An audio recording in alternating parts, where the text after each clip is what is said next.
Gutom kasi siya, Rolly. Nakakaawa din eh. Gusto ng family. Ayoko sabihin sa akin lang. Nagkaroon naman kami Pipilit buksan. Oo nga. Dahil Hindi niya mabuksan. ay mahilig talaga sa tinapay. Mahilig siya sa tinapay. Mahilig siya magbigay ng tinapay.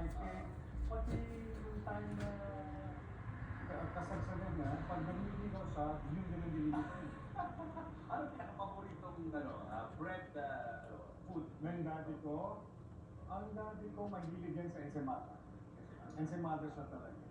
Kasi doon nga doon sa dating bake shop, they're known for their ensaymadas sa Quezon. Kaya, tas karayang pa. Hectares na siya. And then you sold some of it during the pandemic. During the pandemic, although we stopped